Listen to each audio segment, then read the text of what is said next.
Hey Sally, so how was placement today? I had an older patient recently and he told me he was feeling abandoned, lost and misunderstood.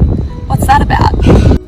Sounds like he is experiencing some loneliness. Loneliness has been increasingly recognised as a problem in older people these days. What do you mean by loneliness? Is it like having no friends and staying home all the time? Not quite. That's more like social isolation. We have less social contact. Loneliness can be linked to social isolation, but it's not actually the same thing. In older people, being lonely is often defined as subjective negative feeling of disconnectedness and having lower levels of contact than desired. Loneliness has been discovered to be more about quality than quantity of social bonds and connections with others. That's interesting. Most older people I see seem generally happy and not sad or lonely at all. That's why they often term loneliness the silent epidemic, because you can't necessarily see loneliness. Here in Australia alone, AIHW estimates that approximately 1 in 5 elderly over the age of 75 consider themselves to be experiencing feelings of loneliness.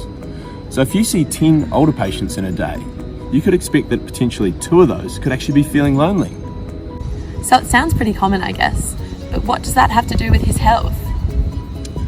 Well, loneliness actually impacts both social and physical health. Research has shown that adults who are unhappy about their social relationships are at increased risk of mental health problems including anxiety, depression, Alzheimer's, anger, and pessimism. The physical impacts of loneliness have been linked to increased risk of coronary heart disease, stroke, and most reported and debated, early death. The physical impacts of loneliness have reported to be even more dangerous to someone's health than smoking and obesity, some of the world's biggest killers. Wow, I didn't realise how significant the impacts could be, but I'm still unsure about how this has anything to do with me as a physio. Good question. As a health professional, you're an important and trusted social contact for people in the wider community. As a physiotherapist, you can help by promoting physical activity to help increase opportunities for social contact, enhancing social support.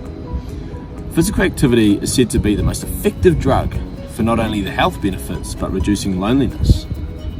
Is there any evidence to back this up? Well, a recent meta-analysis indicated that physical activity can contribute to a decrease in loneliness. However, the key element found in the study was that quality of relationships present during physical activity were again that key theme. So aside from physical activity, what else can I do to help elderly people participate in the community? Well, Sally, here's how you can promote the 5 ways to wellbeing. This involves you encouraging your patient too. Number 1, to connect with the people around them. Encourage them to join groups such as team sports, group fitness classes, and you can help them identify resources to help them find these groups available to them in their area. Number 2, to be active in a form that they enjoy and suits their level of mobility and fitness. This needs to be tailored to their needs. Number 3, to take notice and reflect on their experiences. Be sure to check in on them. Number 4, to keep learning.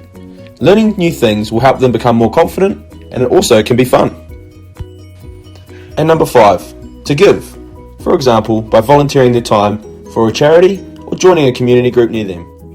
Wow, thanks Ryan, that's really helpful. You've really opened my eyes to the effects of loneliness and how I and other practitioners can do their part.